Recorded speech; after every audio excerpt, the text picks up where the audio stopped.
আমি কিন্তু আপনাদের মাঝে এমন একটি সূরা তেলাওয়াত করেছি যে সূরাটা আমরা যদি অর্থ না বুঝি কিন্তু সকলে কিন্তু এই সূরাটা কম বেশি আমরা কি জানি, ঠিক না? প্রিয় হাজিরিন, আল্লাহ রাব্বুল আলামিন এই সূরা কেন নাজিল করেছেন? এমনি এমনি নাজিল করেছেন?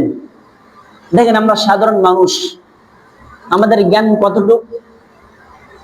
আমাদের জ্ঞান হলো এতটুক, সমুদ্র থেকে যদি একটা আঙ্গুল চুবানো হয়, কি চুবানো হয়? একটা আঙ্গুল চুবানোর পরে যে আঙ্গুলটা তোলা হয়, কয় ফোঁটা পানি আসে? 2 থেকে 3 ফোঁটা, ঠিক না? হাদিসের মধ্যে পাওয়া গেছে এই যে সমুদ্র থেকে 2-3 ফোঁটা যে পানি আসে নৌগুলের সাথে, এই এতটুকু জ্ঞান হলো দুনিয়ার মানুষের। এতটুকু জ্ঞান কার? দুনিয়ার মানুষের। আর ওই সমুদ্র পানির পরিমাণ তার চেয়েও বেশি জ্ঞান কার? তাহলে আমরা বোঝা গেল আমাদের জ্ঞান কি অনেক কম নয়? কিন্তু দেখেন, আজকে আপনি আমি যা কিছু করি না কেন, এমনি এমনি কোনো জিনিস করি?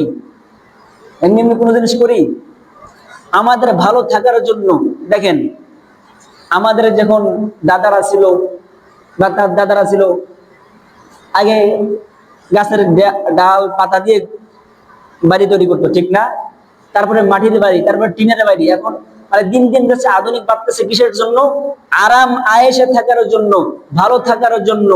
আপনি আমি যে কোনো একটা জিনিস তৈরি করে রাখেন, মসজিদ বানাইছে কিসের জন্য? ইবাদত বন্দি করার জন্য। কিন্তু আল্লাহ রাব্বুল আলামিন আপনাকে আমাকে এমন একটি সূরা দিয়েছেন, অবশ্যই কোনো কারণ আছে না নাই?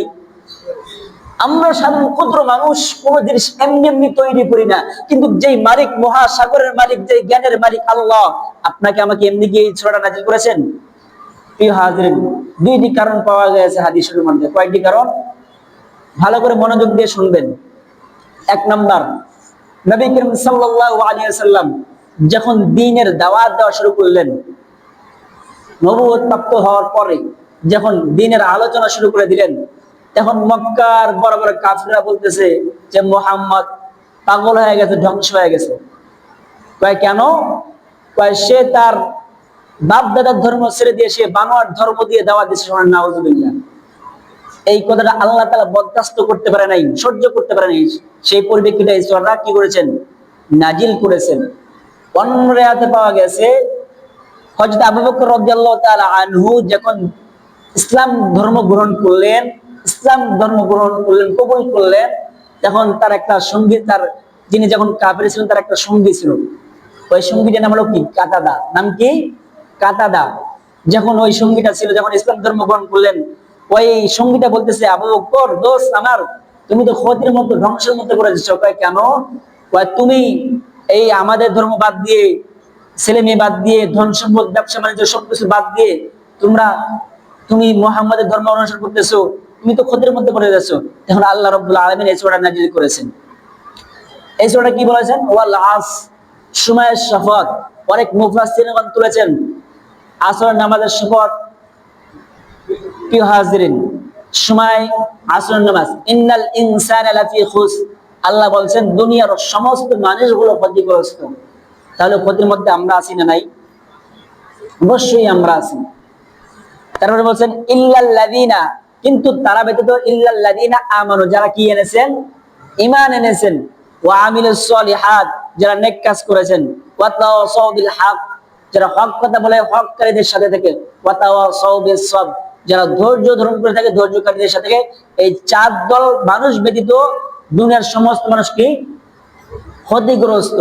প্রিয় হাজিরিন, আমরা যদি আল্লাহ তাআলার ক্ষতি থেকে বাঁচতে চাই, তাহলে আমাদের এই 4টা গুণ অবশ্যই দরকার আছে না নাই? প্রিয় হাজিরিন, আল্লাহর ক্ষতি কি? আল্লাহর ক্ষতি তো আমাদের জাহান্নাম, ঠিক না? এখন আমরা যদি জাহান্নাম থেকে বাঁচতে চাই, এই 4টা গুণ যদি আমাদের ভিতরে না থাকে, আমাদের জাহান্নাম থেকে বাঁচা সম্ভব? সম্ভব বলেন তো? তাহলে আমাদের এই 4টা গুণ জানার দরকার আছে না নাই? প্রিয় হাজিরিন,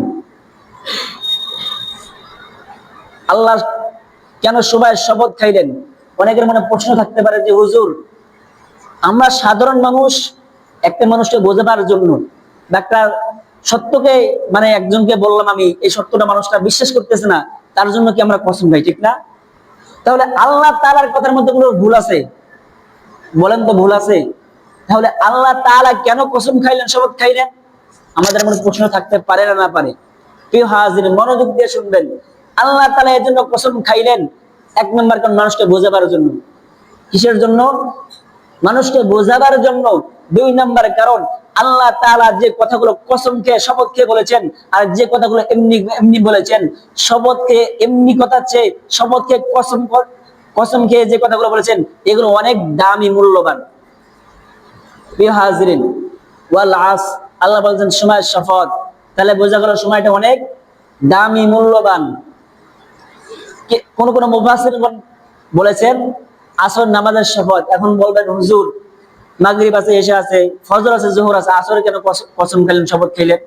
কি প্রশ্ন থাকতে পারে না পারে মনের বিরুদ্ধে, যে এত নামাজ থাকতে আসর নামাজটা কেন শপথ খেলেন? খালি 4 রাকাত নামাজ, মেন 4 রাকাত নামাজ না, 4 রাকাত সুন্নত নফলটা আর 4 রাকাত ফরজ, এই 4 রাকাত নামাজ কেন শপথ খাইলেন? এখানে বলা হয়েছেন দুনিয়ার মধ্যে 2 দল ফেরেশতা ডিউটি করে। কয় দল? 2 দল। আসরের সময় দিনের ফেরেশতাগুলো চলে যায়, আর আসরের পরে রাতের ফেরেশতা ডিউটি আলাদা আসে। প্রিয় হাজিরিন, আপনাদের এটা কি থানা? হাতীবান্ধা থানা। দেখেন হাতীবান্ধা থানার মধ্যে যদি আপনার পুরানো ওসি সাহেব বদলি হয়ে যায়, নতুন ওসি সাহেব যখন আসবে, এখন ওসি সাহেবকে বলা হলো হুজুর আপনার ওসি সাহেব আপনি যাবেন হাতীবান্ধা থানার মধ্যে, যাবেন, যাওয়ার পরে আপনি কালকের মধ্যে সমস্ত ডিটেল, সমস্ত তথ্য সংগ্রহ করে আপনি কালকে দেখবেন চাকরি জয়েন করবেন। এখন ওসি সাহেব খুব টেনশনে পড়ে গেল, কয় আমার কি এত তথ্য সংগ্রহ করে কি একদিন কি সম্ভব? এখন ওসি সাহেব যখন টেনশন করতেছে, এখন পুরানো সাহেব ডাকতে, ভাই কেন টেনশন করো? ভাই আমাকে তো একদিনের মধ্যে এত তথ্য সংগ্রহ করার জন্য দেওয়া হয়েছে, আমি এত তথ্য কি একদিনে সংগ্রহ করতে পারবো? তখন পুরানো সাহেব ডাক দিল, ভাই কোনো সমস্যা নাই, আমি তোমাকে 10 জন নামী মানুষের নামের লিস্ট দিয়ে যাচ্ছি, তোমার কোনো তথ্যের প্রয়োজন হলে, তোমার কোনো সমস্যা হলে তুমি এই 10 জনের সাথে যোগাযোগ করবা। হ্যাঁ, তুমি তোমার ঠিক মতো তোমার গদি থেকেই বসে বসে তুমি তথ্য পেয়ে যাবা। ঠিক এইরকম ভাবে যখন দিনের ফেরেশতাগুলো চলে যায়, রাতের ফেরেশতাগুলো আসে, তখন দিনের ফেরেশতা ডিউটি এলাকায় দিয়ে বলে, ভাই তোমরা তো সারাদিন ডিউটি করলা, বলো না দুনিয়ার অবস্থা হালতটা কি? তখন রাতের ফেরেশতা ডাক দিল, ভাই আমরা সারাদিন ডিউটি করলাম, আমরা ডিউটি করে দেখলাম অমুক গ্রামের অমুক, অমুক গ্রামের অমুকের ছেলে অমুক, এই বান্দাগুলো অনেক ভালো, এই বান্দাগুলো অনেক নামাজি, অনেক আল্লাহওয়ালা, এই বান্দাগুলো অনেক দিনদার মুত্তাকিন, আমরা সাক্ষী দিয়া গেলাম, তোমরাও সাক্ষী দাও এই বান্দাগুলো ভালো। যেই রকম ভাবে পারান ওসি সাহেবের কথা নতুন সাহেবের গ্রহণ করে, ঠিক তেমনি যখন দিনের ফেরেশতাগুলো বলে যায়, রাতের ফেরেশতাগুলো এইরকম কথাগুলো কি করে গ্রহণ করে। প্রিয় হাজিরিন, আল্লাহ বলছেন দুনিয়ার সমস্ত মানুষগুলো কি ক্ষতিগ্রস্ত, ইল্লাল্লাযীনা আমানু, কিন্তু কারা ব্যতীত? যারা কি করেছেন? ঈমান এনেছেন। কি এনেছেন? আমরা যখন আল্লাহ তাআলা ক্ষতি থেকে বাঁচতে চাই, কয়টি কাজ করতে হবে? 4টি। 1 নম্বরে কি আনতে হবে? ঈমান। 1 নম্বরে কি আনতে হবে? ঈমান। 2 নম্বরে কি? নেক আমল করতে হবে। কি আমল? কি আমল? আমরা ক্ষতি থেকে সবাই বাঁচতে চাই, তো আমরা জাহান্নাম থেকে বাঁচতে চাই, তাহলে আমাদের এই 4টা গুণ লাগবে না লাগবে বলেন তো? 1 নম্বরে কি আনতে হবে? ঈমান। 1 নম্বরে কি? 2 নম্বরে কি? নেক আমল। 2 নম্বরে কি? 3 নম্বর কি? হক কথা বলতে হবে, হককারীদের সাথে থাকতে হবে। 4 নম্বরে কি? ধৈর্য ধারণ করে থাকতে হবে, ধৈর্যকারীদের সাথে থাকতে হবে। এই চার দল মানুষ ব্যতীত দুনিয়ার সমস্ত মানুষ কি ক্ষতিগ্রস্ত, সমস্ত মানুষগুলো ক্ষতিগ্রস্ত। আমরা যখন ক্ষতিগ্রস্ত, প্রথম কাজ কি? ঈমান। পরিপূর্ণ ঈমানের হাকিকত আবার কয়টি? 3টি। পরিপূর্ণ ঈমানের হাকিকত কয়টি? 1 নম্বরে মুখে স্বীকার করা, 2 নম্বরে দিলে বিশ্বাস করা, 3 নম্বরে আমলে পরিণত করা। এই 3টা গুণ যার ভিতরে থাকবে না, সেই কোনোদিন পরিপূর্ণ ঈমানদার হইতে পারবে না। আমি মুখে স্বীকার করলাম আল্লাহ একজন, আল্লাহ কয়জন? কিন্তু দিনের মধ্যে একটু খটকা লাগে, আল্লাহ একজন না আরো আছে, তাহলে হলো? 1 নম্বরে মুখে স্বীকার করলাম আল্লাহ একজন, দিলে বিশ্বাস করলাম আল্লাহ তাআলা ছাড়া কোনো ইলাহ নাই, কোনো প্রভু নাই, যা কিছু হয় সমস্ত কার পক্ষ থেকে হয়, এইটা দিলে বিশ্বাস করলাম, মানে আমার 2টা কাজ হয়ে গেল। 3 নম্বর আমলে পরিণত করা, মানে আল্লাহ তাআলার হুকুম মানা। এই যে আমরা আল্লাহকে বিশ্বাস করেছি, এক নম্বরে কি করেছি? মুখে স্বীকার করেছি, আল্লাহকে মুখে স্বীকার করেছি। 2 নম্বরে দিলে বিশ্বাস করেছি। 3 নম্বরে যে মসজিদে সে নামাজ পড়ার জন্য সেটা কি আমলে পরিণত করা। তাহলে বোঝা গেল আমরা ইমানদার। কিদার? খালি একটা কাজ করলে হবে না, সব কাজ করতে হবে। আল্লাহ তাআলা যত হুকুম আদেশ নির্দেশ আছে সবগুলো কি আমাদের পালন করতে হবে। তাহলে কি হবো? আমরা কি হব? ইমানদার হব। আর যদি ইমানদার না হইতে পারি তাহলে ক্ষতি থেকে বাঁচা সম্ভব? তাহলে বোঝা গেল আমরা এই 3টি গুণ ইমানের পরিপূর্ণ হাকিকত কয়টি? 1 নম্বরে কি করা? কি ভুলে গেছেন? মুখে স্বীকার। 1 নম্বরে কি করা? 1 নম্বরে মুখে স্বীকার করা। 2 নম্বরে দিলে বিশ্বাস করা। 3 নম্বরে আমলে পরিণত করা। এই 3টা গুণ যার ভিতরে পরিপূর্ণভাবে থাকবে না, সে কোনোদিন ভালো বড় ইমানদার হইতে পারবে না। যে ইমানদার হইতে পারবে না ঠিক মতো, তার জন্য ক্ষতি থেকে বাঁচা সম্ভব হবে? সম্ভব হবে? তাহলে আমাদের দিল ক্ষতি থেকে বাঁচতে হবে 1 নম্বরে কি করতে হবে? ঈমান আনতে হবে। 2 নম্বরে আমল, নেক আমল করতে হবে। কি আমল? নেক আমল। প্রিয় হাজির বন্ধুগণ আমার, আমরা আজকে আসছি কিসের জন্য? নেক আমল করার জন্য, ঠিক না? আল্লাহকে রাজি খুশি করার জন্য। নেক আমল কবুল হওয়ার জন্য 4টা শর্ত লাগে, 4টি গুণ লাগে। কয়টি গুণ? আপনি আমি নামাজ পড়তে আসলাম, এখন নামাজ যে কিভাবে কবুল হবে এখন যদি না জানি, কাজ হবে? কাজ হবে বলেন তো? সাধারণ দেখেন, এখন আপনাকে জিনিস সব কিছু বুঝতে হবে। আপনি একজনের কাছে কিছু চাইতে গেলেন, বা ধরেন মেম্বার বা চেয়ারম্যানের কাছে কিছু চাইতে গেলেন, ওর পরিস্থিতি জেনে আপনাকে চাইতে হবে, ঠিক না? আপনি জিজ্ঞেস করে চাইলে কি দিয়ে দেবে? তাহলে ঠিক তেমনি আমরা যে আমল করতেছি, আমলটা কিভাবে কবুল হবে আমাদের এগুলো জানার দরকার আছে না নাই? আপনি যে কোনো আমল করেন না কেন, অনেক আমল করেন না কেন, 4টি গুণ অবশ্যই আপনার লাগবে। কয়টি গুণ? 1 নম্বরে কি? এলেম, সরি 1 নম্বরে বিশুদ্ধ নিয়ত। 1 নম্বরে কি? বিশুদ্ধ নিয়ত। কি নিয়ত? বিশুদ্ধ নিয়ত। যেখানে আজকে আমরা কি আসছি? মসজিদে আসছি, মোটামুটি মসজিদ মোটামুটি ভরে গেছে, ঠিক না? এখন দেখেন বিশুদ্ধ নিয়ত কয়জনের আছে? এখন আজকে অনেকে আসছে, আজকে কি দিন? জুমার দিন, শুক্রবারের দিন। অনেকে ভাবে এমনি তো নামাজ পড়ি না, আজকে যদি না যাই তাহলে মুসল্লি বা আমার পাশের ভাই, আমার বউ বা আমার ছেলেমেয়ে কি বলবে? এই নিয়ত করে অনেকে কিন্তু মসজিদ যাচ্ছে, ঠিক না? সে যদি আল্লাহকে খুশি করার জন্য আসতো তাহলে দৈনিক 5 ওয়াক্ত আসতো, ঠিক না? তাহলে বোঝা গেল তার মধ্যে কি নাই? নিয়তটা ঠিক নাই। নিয়ত ঠিক থাকতো, ঠিক 5 ওয়াক্ত নামাজে সে আসতো। এখন অনেকে চাপে আসছে যে আমি যদি আজকে না যাই মুরব্বি হয়ে গেছি, হ্যাঁ, তাহলে আমার বিয়ে নিয়ে কি বলবে, আমার বৌমা কি বলবে, ছেলে মেয়ে কি বলবে, এরকম অনেকে নিয়ত করে আসে, ঠিক না? প্রিয় হাজির, তাহলে আমাদের কি করতে হবে? নিয়তটা কি করতে হবে?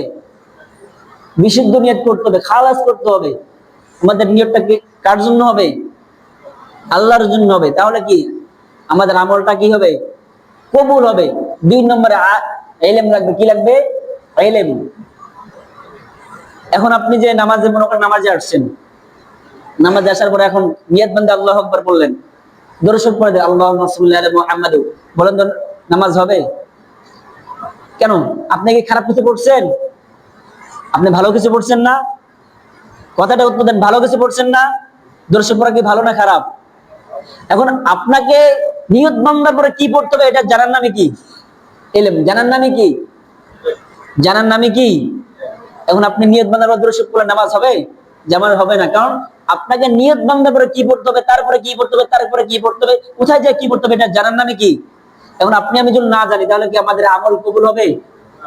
আপনি নামাজ পড়তে পড়তে, যে কোনো ইবাদত করতে করতে, আপনার দান করতে করতে সমস্ত কিছু শেষ করে ফেলেন, কপাল কালো বানায় ফেলেন, কিন্তু আপনার যদি 4টা গুণ না থাকে ভিতরে, কিয়ামত পর্যন্ত আপনার একটা আমলও কবুল। তাহলে বোঝা গেল আমাদের এই 4টা জিনিস দরকার আছে না নাই? আছে না নাই? অনেকে ঘুমাচ্ছেন নাকি? 1 নম্বরে আমল কবুলের জন্য কি 1 নম্বরে কি লাগবে? বিশুদ্ধ নিয়ত। 1 নম্বরে কি লাগবে? 1 নম্বরে কি লাগবে? 1 নম্বরে বিশুদ্ধ নিয়ত লাগবে। 2 নম্বরে কি লাগবে? ইলম লাগবে। আমরা নামাজে কোন জায়গায় কি পড়বো, আমরা কিভাবে কি তাসবিহ গুলো পড়বো, এটা জানার নামে কি? ইলম। 3 নম্বরে ইখলাস লাগবে। কি লাস? قل إن صلاتي ونسكي ومحياي ومحياي ومماتي لله رب العالمين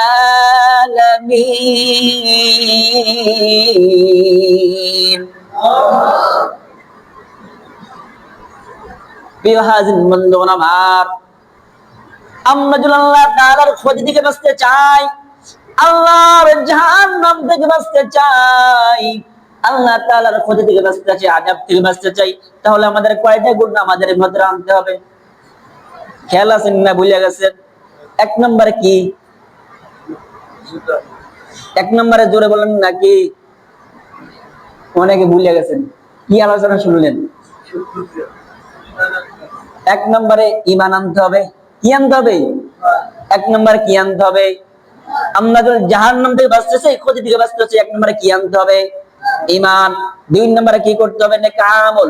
তিন নম্বরে কি করতে হবে? হক কথা বলতে হবে, হককারীদের সাথে থাকতে হবে। চার নম্বরে কি করা লাগবে? ধৈর্যকারীদের সাথে থাকতে হবে, ধৈর্য ধারণ করে থাকতে হবে। এই চারটা গুণ ব্যতীত কোন মানুষ জান্নাতে যাইতে পারবে? প্রিয় হাজিরিন, তাহলে যদি ক্ষতি থেকে বাঁচতে চাই, এক নম্বরে ঈমান আনতে হবে, দুই নম্বরে নেক আমল করতে হবে। দুই নম্বরে যখন নেক আমল করতে যাই, নেক আমল কবুলের জন্য কয়টি শর্ত লাগবে? কয়টি? চারটি। কয়টি? গ্যাস লাগে নাকি? কয়টি? এখন আপনি নামাজ পড়তে আসছেন, এখন আপনি জানেন না নামাজ কিভাবে কবুল হবে, তাহলে নামাজ পড়ে লাভ আছে? কয়টি লাগবে? নেক আমল কবুলের জন্য কয়টি শর্ত লাগবে? চারটি। এক নম্বরে কি? বিশুদ্ধ নিয়ত। এক নম্বরে কি? দুই নম্বরে কি লাগবে? জোরে বলেন না একটু, আপনারা মনে হয় ভুলে যান নাকি? না, আওয়াজ নাই। মাশাআল্লাহ। দুই নম্বরে কি লাগবে? ইলম। দুই নম্বরে কি লাগবে? তিন নম্বরে কি? ইখলাস। চার নম্বরে কি? ধৈর্য। চার নম্বরে কি? এখন দেখেন ধৈর্য কিভাবে আছে। আপনারা নামাজে আসছেন, অনেক মানুষ অনেক কাজকর্ম থেকে আসে, ঠিক না? এখন সাধারণত ইমাম সাহেব একটু লম্বা কেরাত ধরছে। কি ধরছে? লম্বা কেরাত ধরছে। এখন লম্বা কেরাত ধরছে, এখন ইমাম সাহেব পড়ে গেছে, এখন পিছনে মুসল্লি, এখন তো বলতে পারে না হুজুর কেরাতটা একটু খাটো করেন, বলা যায় নামাজ ছেড়ে। এখন কি করে? এখন সিঙ্গেল দেয়। এরকম মুসল্লি আছে না নাই? এরকম মুসল্লি আছে না নাই? দেখবেন অনেকে দেয়। আরবার নামাজ শেষ হয়ে পরে হুজুর সময় পায় না, এত বড় লম্বা কেরাত ধরা লাগে। অনেকে বলে না বলে, বুঝতে হবে তার মধ্যে কি নাই? ধৈর্য। ধৈর্য আছে? তার মধ্যে যদি ধৈর্য থাকতো, দেখেন সাধারণত আমরা যখন কোনো সাধারণ মানুষ মনে করেন আমরা কোনো অনুষ্ঠানে যাই বা যে কোনো বাস্তব আড্ডায়, যে কোনো গানে সিমিলারে যাই, যারা দেখেন একটা গান শেষ হয়, সময় শেষ হয়ে যায়, শ্রোতারা কি বলে? যে আরেকটা চলবে। কি বলবে? কি বলে? যে আরেকটা চালান, আরেকটা চালান। অথচ শেষ হয়ে গেছে সময়, তাও কি কয়? আরেকটা চালান। আর নামাজের মধ্যে আসিয়া যদি একটু লম্বা কেরাত হয়, বাইরে যে আলোচনা শুরু দেয়, এত লম্বা কেরাত ধরে, তাহলে এগুলো করা যাবে? যে করবে তার মধ্যে মনে করবেন কি নাই? ধৈর্য নাই। সে যদি কিয়ামত পর্যন্ত আমল করে, কোন আমল কবুল হবে? কবুল হবে? আমরা আমল কবুল করতে চাই, তাহলে নেক আমল কবুলের জন্য কয়টি শর্ত লাগবে? আমরা একটু মুখস্থ করি, সকলে বলেন। দেখবেন আপনাদের অনেকের মুখ খুলে না। এখন যদি কোনো ভাইয়ের স্লোগান দেন যে অমুক ভাই তমুক ভাইয়ের চরিত্র ফুলের মতো পবিত্র, আমরা বলি না বলি? একটা চার জন্য বা কিছু টাকার জন্য আমরা গলা ফেটে ফেটে চিল্লাম দেই, কিন্তু জবানটা দিয়েছেন কে? জবান দিয়েছেন কে? এই জবানটা যদি আল্লাহর কাছে ব্যয় না করেন, কাল কিয়ামতের দিনে এই জবানের আপনি কোন কাজে ব্যবহার করছেন এটা হিসাব দিতে হবে না? প্রিয় হাজির, এটা কত বড় নিয়ামত। আপনি দেখেন, এই যে আপনি যে মাইকে কথা বলতেছি, বক্সে কথা বলতেছি, কারেন্টের প্রয়োজন হয় না? আবার ইঞ্জিনের প্রয়োজন হয়, তার মধ্যে ব্যাটারি লাগা লাগে, কত সমস্যা, তার আবার তাও নষ্ট হয়ে যায়, হয় না? কিছুদিন পরে 6, 5, 7 মাস, 7 বছর, 10 বছর পরে আর চলে না, আমার নতুন কিনা লাগে, ঠিক না? এত টাকা দিয়ে কেনার পরেও নষ্ট হয়ে যায়। এত টাকা দিয়ে কেনার পর নষ্ট হয়ে যায়। কিন্তু আপনাকে আমাকে আল্লাহ তাআলা এমন একটি জবান দিয়েছেন, যেই জবান আপনি যেদিন থেকে জন্ম নিয়েছেন সেদিন থেকে এই জবান ব্যবহার করতেছেন, যতদিন বেঁচে থাকবেন ব্যবহার করবেন। কোনো টাকার প্রয়োজন হয়েছে? কাউকে ভ্যাট দেওয়া লাগছে? কোনো তেল ভরা লাগছে? এই এত কিছু করবার আপনাকে জবান দিয়েছেন, যদি আল্লাহর কাছে ব্যয় না করেন জবান, জবাব দিয়ে করতে হবে না? প্রিয় হাজির, একটু আমরা একটু জবানটা খুলবো। বলেন, নেক আমল কবুল হওয়ার জন্য শর্ত কয়টি? এক নম্বরে কি লাগবে? এক নম্বরে বিশুদ্ধ নিয়াত। নেক আমল কবুল হওয়ার জন্য শর্ত কয়টি? আরো জোরে জোরসে বলেন সবাই মিলে, কয়টি? এক নম্বরে কি লাগবে? বিশুদ্ধ নিয়াত।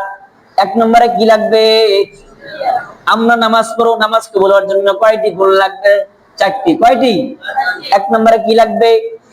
এক নম্বরে বিশুদ্ধ নিয়াত। দুই নম্বরে কি লাগবে? ইলম। দুই নম্বরে কি লাগবে? দুই নম্বরে কি লাগবে? তিন নম্বরে কি লাগবে? তিন নম্বরে ইখলাস।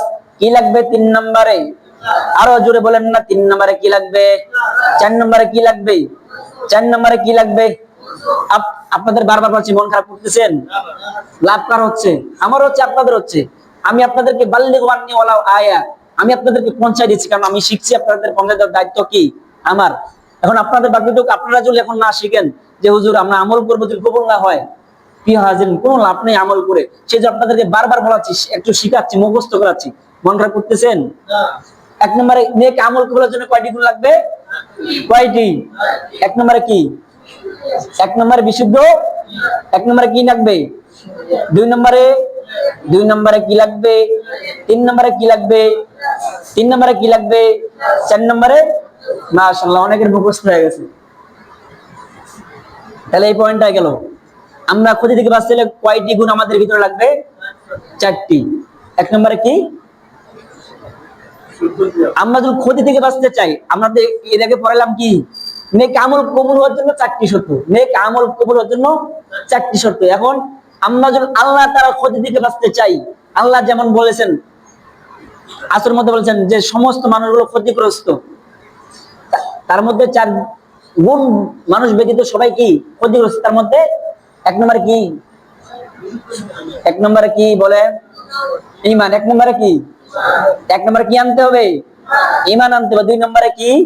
নেক আমল। আমি আপনাদের ইমাম যে বলছে এটার হাকি পুরোপুরি পরিপূর্ণ হাকিগত তিনটা, এটা বললাম না? এখন তারপরে কি? কি নেক আমলের কবুলের জন্য চারটি শর্ত বললাম। এখন তিন নম্বর কি? হক কথা বলতে হবে, হককারীদের সাথে থাকতে হবে। প্রিয় হাজিরিন, দেখেন আমাদের সমাজে অনেক মানুষ আছে যে টাকার কারণে কি হয়ে যায়? বিক্রি হয়ে যায়। সত্যকে মিথ্যা বানায়, মিথ্যাকে কি বানায়? এই কাজ করা যাবে? যাবে? আপনি দেখেন, আপনি আজকে টাকার জন্য আমি আজকে সত্যকে মিথ্যা বানাই, মিথ্যাকে সত্য বানাই, এইটাকে আমি কবরে নিয়ে যেতে পারবো? আপনি দেখেন, আপনি কার জন্য কি করতেছেন? আপনার ছেলে সন্তান, বিবি বাচ্চা কোনো জিনিস আপনার কাজে আসবে? আপনি মরে যাওয়ার পরে আপনার ছেলে সন্তান যদি দ্বীনের পথে না চলান, কাল কিয়ামতের ময়দানে আপনার ছেলে সন্তান আপনার বিরুদ্ধে নালিশ করবে, আপনার স্ত্রী আপনার বিরুদ্ধে নালিশ করবে। স্ত্রী ছেলে মতো দূরের কথা, আল্লাহুম্মা নাখতিমু আলা আফওয়াহিহিম ওয়া তুকাল্লিমুনা আইদিহিম ওয়া তাশহাদু আরজুলুহুম বিমা কানু ইয়াকসিবুন। আল্লাহ তাআলা কিয়ামতের ময়দানে জবরকে মোহর মেরে দিবেন, এই জবানকে নিস্তব্ধ করে দিবেন, বন্ধ করে দিবেন। তেমন এই আপনার হাত আপনার বিপক্ষে সাক্ষী দিবে। আপনি বলতেছেন আমার সবকিছু আমার। আরে মিয়া, আপনার হাত তো আপনার না, আমার হাত তো আমারও নয়। এই হাত দিয়ে আমি কি কাজ করেছি? কত অন্যায় কাজ করেছি? এই হাত কাল কিয়ামতের ময়দানে সাক্ষী দিবেন। এই পা দিয়ে কোথায় কোথায় গিয়েছিলাম, এই পা সাক্ষী দিবে। আমার বলতে কিছুই নয়, আমি তো আমারও নয়। আমি আমার আপনার হয়তো আপনার হাত বিপক্ষে সাক্ষী দিত। প্রিয় হাজিরিন, আমার বলতে কিছু নয়, আমি তো আমারও নয়। প্রিয় হাজিরিন, তাহলে নেক আমল কবুলের জন্য আপনার জাহান্নাম থেকে বাঁচার জন্য কয়টি শর্ত? চারটি। এক নম্বরে কি? এলেম। এক নম্বরে কি? ঈমান। এক নম্বরে কি আনতে হবে? দুই নম্বরে কি? নেক আমল। তিন নম্বরে কি? হক কথা বলতে হবে, হককারীদের সাথে থাকতে হবে। চার নম্বরে কি? ধৈর্য ধারণ করে থাকতে হবে, ধৈর্যকারীদের সাথে থাকতে হবে। প্রিয় হাজিরিন, দেখেন আজকে আমাদের সমাজে কিছু মানুষ আছে কিরকম, আমরা মনে করেন যারা একটু নরবল ইমানদার, এরা কি করে, মনে করেন একটা জিনিস ফসল ফলাইছে, সাধারণ দেখেন, মনে করেন আমার কথা বলি, মনে করেন একটা ফসল ফলাইছি, ফসলটা কি হয়ে যায়, নষ্ট হয়ে যায়। এখন আমরা মনে মনে ভাবি বা একটু বলি যে ইস, আমি নামাজ পড়ি, ইবাদত বন্ধ করি, তারপরও আল্লাহ কাউকে দেখলো না, আমার ফসল নষ্ট করা লাগে, বলি না, না বলি? আমরা সাধারণ বলি না, না বলি? তাহলে বোঝা গেল আমাদের মাঝে কি নাই, আমাদের মাঝে কি নাই, আল্লাহ তাআলার এক বান্দি, সম্ভবত মুসা আলাইহিস সালামের জামানার ঘটনা। সে মানে তার একটা কুড়ের ঘর ছিল, কুড়ের ঘর বলতে আপনার পাতা দিয়ে বানা ছিল একটা ঘর। কয়দিন আগে বৃষ্টি বাতাসে এসে ঘরটা কি করে দিছে, নষ্ট করে দিছে। সেটাও শুকরিয়া দেখবেন, আলহামদুলিল্লাহ, আল্লাহ তাআলা যেন এটাই আমার জন্য ভালো চেয়েছে, সেই জন্য নষ্ট করে দিয়েছেন, শুকরিয়া, খালি শুকরিয়া আদায় করে। এরপরে কিছুদিন পরে সে একটুকু জমির মধ্যে ফসল আবাদ করেছেন। ধরেন সাধারণত মনে করেন আমাদের জমি মনে করেন ধরেন 1 শতক, 1 শতকের ধরেন 1 মণ ধান হয়, কিন্তু ওই বাদ দিয়ে ফসল ফলাইছে, ওখানে ওর যে ফসল দেখা যাচ্ছে ওখানে 3 মণ ধান হবে। এটা কার বরকত? আল্লাহ তাআলার বরকতের কারণে। সে এখন ফসল খেতে গেছে, শুকরিয়া আদায় করছে, আলহামদুলিল্লাহ, যে আল্লাহ তাআলা অনেক সবার ফসল থেকে আমার ফসলটা কি করছেন, বেশি ভালো করে দিয়েছেন। শুকরিয়া আদায় করতেছে, শুকরিয়া আদায় করতেছে। হঠাৎ করে দেখতেছে উপর থেকে একটা অগ্নিকুণ্ড এসে তার ফসলটা কি করে দিয়েছেন, নষ্ট করে দিয়েছেন। কি করে দিয়েছেন? তাও সে কয় আলহামদুলিল্লাহ। কি বলে? আলহামদুলিল্লাহ। তার মনের মধ্যে, চেহারের মধ্যে কোনো মলিন্য, সে শুকরিয়া আদায় করতেছে। এখন শুকরিয়া আদায় করার পরে এখন দেখতেছে এক ভাই, পাশের ভাই জিজ্ঞেস করতেছে যে আরে বোন, তোমার এত কিছু নষ্ট হওয়ার পরে তুমি শুকরিয়া আদায় করতেছো, কারণটা কি? কয় ভাই তাহলে শোনো, আমাকে বানাইছে কে? কয় আল্লাহ। কয় পাখিকে খাওয়ায় কে? কয় আল্লাহ। কয় পাখি কি আজ পর্যন্ত কোনোদিনও আজকের মানে কালকের খাবার আজকে জোগাড় করে রাখছে? খাওয়ায় কে? কয় যেই মালিক পাখিকে খাওয়ায় সেই মালিক কেন আমাকে খাওয়াইতে পারবে না? সুবহানাল্লাহ। তাদের মধ্যে কি ছিল? ধৈর্য ছিল, আল্লাহর উপর ভরসা ছিল। আমি কেন খাওয়ার টেনশন করবো, থাকার টেনশন করবো? আরে বান্দা তো আল্লাহ বানাইছেন। আল্লাহ কোথাও বলে নাই এই জমিন আমার, আসমান আমার, এই পাহাড় আমার, চর্দ আমার, মানে দুনিয়ার সমস্ত কিছু আমার, এটা বলে নাই। কিন্তু বলেছেন দুনিয়ার সমস্ত কিছু কার? বান্দার। আর বান্দা হলো কার? আল্লাহর। আপনি সাধারণ এখানে একটা দোকানদার, মানে দোকানের একটা জিনিস কিনবেন, দোকানের একটা জিনিস আপনার হবে। আপনি যদি পুরো দোকানটা কিনেন তাহলে কি হবে? বা অতএব দোকানদারের মালিককে কিনলেন তাহলে কি হবে? পুরো দোকানটা আপনার না। অতএব আমরা কেন দোকানের পিছনে একটা জিনিসের পিছনে দৌড়াবো? আমরা দৌড়াবো কার পিছনে? বড়টার পিছনে। আমরা আল্লাহর পিছনে দৌড়াবো, আল্লাহকে রাজি খুশি করাবো। দুনিয়ার সমস্ত কিছু কার হবে? আমার হবে। ঠিক না? প্রিয় হাজিরিন, সময় সংক্ষিপ্ত, আবার টান দিচ্ছি। আমরা যখন আল্লাহ তাআলা জাহান্নাম থেকে বাঁচতে চাই, কয়টি কাজ করতে হবে? আবার বলেন কয়টি? 1 নম্বরে কি আনতে হবে? ঈমান আনতে হবে। 1 নম্বরে কি আনতে হবে? ঈমান। ঈমানের পরিপূর্ণ হাকিকত কয়টি? 1 নম্বরে কি করা? মুখে স্বীকার করা। 1 নম্বরে কি করা? 2 নম্বরে কি করা? দিলে বিশ্বাস করা। 3 নম্বরে কি করা? আমলে পরিণত করা। 3 নম্বরে কি করা? এই 3টি গুণ যার ভিতরে থাকবে সে পরিপূর্ণ কিদার? ঈমানদার। কিদার? আর পরিপূর্ণ ঈমানদার হলেই তো বুঝতে পারছেন। তাহলে আমাদের এই 3টি কাজ করার দরকার আছে না নাই? ইনশাআল্লাহ আমাদের এই 3টি গুণ নিয়ে আমল করার তৌফিক দান করুন, আমিন। তাহলে আমরা আল্লাহ তাআলা খুঁজে থেকে বাঁচতে গেলে কয়টি কাজ করতে হবে? 4টি। 1 নম্বরে কি আনতে হবে? ঈমান। 2 নম্বরে কি? নেক আমল। 2 নম্বরে কি? নেক আমল কবুল হওয়ার জন্য কয়টি শর্ত লাগবে? 4টি। কয়টি? 1 নম্বরে কি? 1 নম্বরে কি? বিশুদ্ধ নিয়ত। 1 নম্বরে কি? 2 নম্বরে ইলম। 2 নম্বরে কি? 2 নম্বরে 3 নম্বরে ইখলাস। 4 নম্বরে ধৈর্য। এই 4টি গুণ নিয়ে আমাদের সকলকে আমল করার তৌফিক দান করুন, আমিন। তাহলে আমরা ক্ষতি থেকে আল্লাহ তাআলা ক্ষতি থেকে বাঁচতে হলে কয়টি আমাদের কাজ লাগবে? 4টি। 1 নম্বরে কি লাগবে? ঈমান আনতে হবে। কি আনতে হবে? ঈমান আনতে হবে। 2 নম্বরে নেক আমল করতে হবে। 3 নম্বরে কি করতে হবে? আমরা যখন জাহান্নাম থেকে বাঁচতে চাই 4টি গুণ লাগবে। 1 নম্বরে কি করতে হবে? ঈমান আনতে হবে। 2 নম্বরে কি? নেক আমল করতে হবে। 3 নম্বরে কি? হক কথা বলতে হবে, হককারীদের সাথে থাকতে হবে। 4 নম্বরে ধৈর্য ধারণ করে থাকতে হবে, ধৈর্যকারীদের সাথে। এই 4টি গুণ আমাদের অবশ্যই দরকার আছে না নাই? আমি যেগুলো বললাম সমস্ত ভুল ত্রুটিগুলো আল্লাহ তাআলা মাফ করে দিয়ে সর্বপ্রথম ভালো কথাগুলো আমাকে আমল করার এবং আপনাদেরকে আমল করতে তৌফিক দান করুন, আমিন।